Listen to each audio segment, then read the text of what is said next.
Good morning, class 9th. As you all know, we read the Nazism and the rise of Hitler. हम Nazism और Hitler की rise के बारे में पढ़ रहे थे.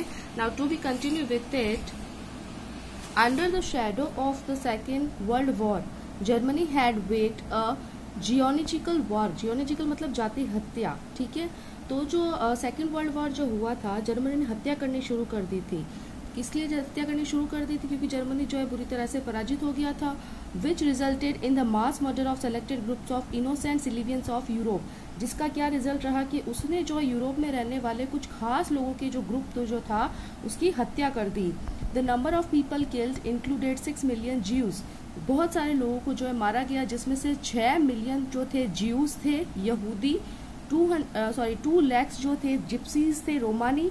1 मिलियन पॉलिश सिविलियन जो सामान्य नागरिक जो थे. 70,000 जर्मन्स और जो है 70,000 जो है जर्मन लोग थे who were consider mentally and physical disabled beside innumerable political opponent.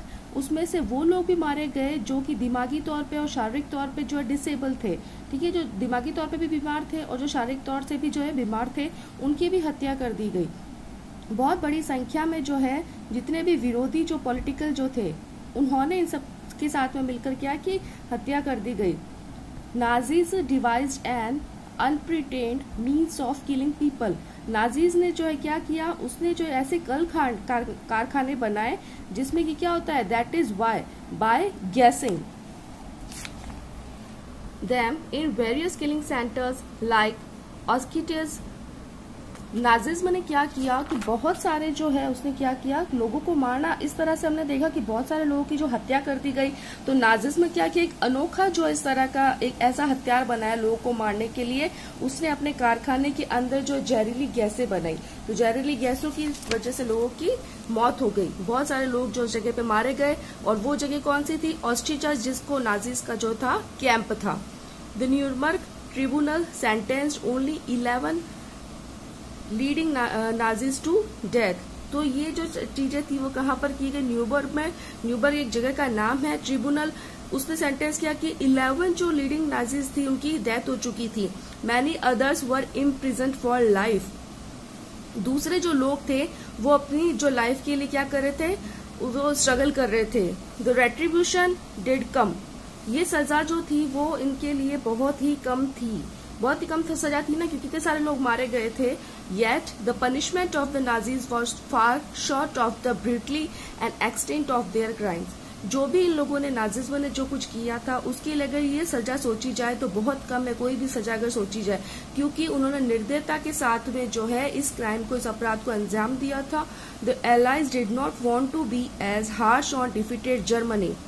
ये एलाइज यानी कि जो मित्र राष्ट्र थे वो ये नहीं चाहते थे कि जर्मनी के साथ जो किसी भी तरह का बुरा व्यवहार किया जाए, as they had been after the first world war, जैसा कि उन्होंने फर्स्ट वर्ल्ड वॉर के बाद में किया था. यानी कि जो एलाइसिस जो थे, मित्र राष्ट्र, तो ये चाहते थे कि जर्मनी को सजा तो मिले लेकिन ऐसी सजा नहीं दे जिससे कि वो पिछली बार की तरह जो है ऐसे हताश हो जाए, या फिर पिछली बार की तरह जिस तरह से हमने उनके साथ में उनको बुरी तरह से हराया था.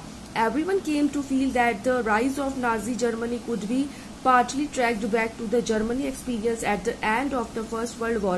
बहुत सारे लोगों का मानना था कि पहले विश्व युद्ध के आखिर में जर्मनी के लोग जिस तरह के अनुभव से गुजरे, यानी कि जिस तरह का भी उनका एक्सपीरियंस हुआ, उस तरह कौन कौन सा एक्सपीरियंस हुआ उनको, what was this experience.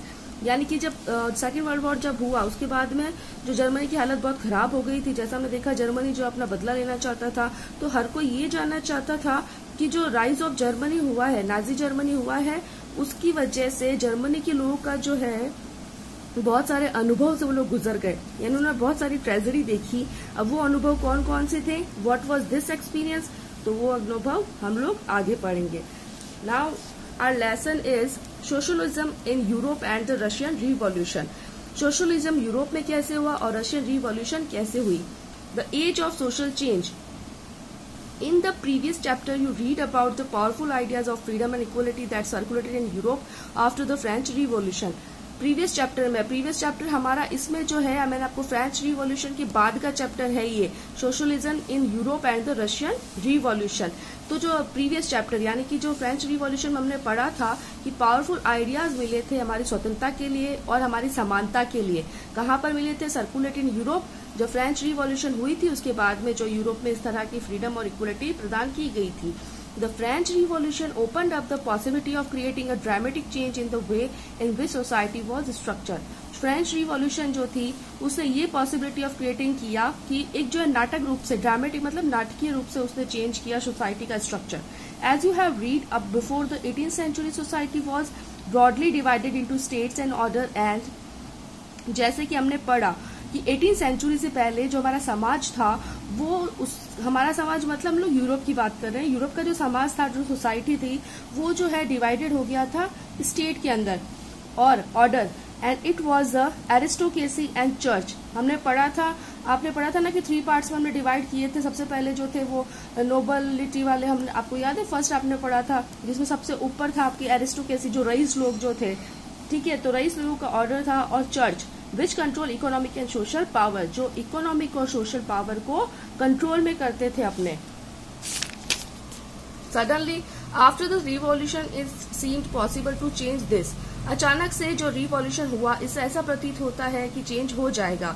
In many parts of the world including Europe and Asia, बहुत सारे जो भी वर्ल्ड के जो देश थे, चाहे यूरोप और एशिया के साथ में, new ideas about individual rights and who control social power began to be discuss.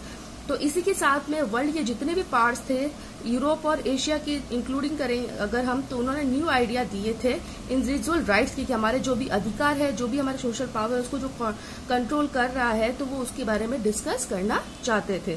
Okay, I hope आप सबको बहुत अच्छी समझ में आया होगा। Till then, now thank you.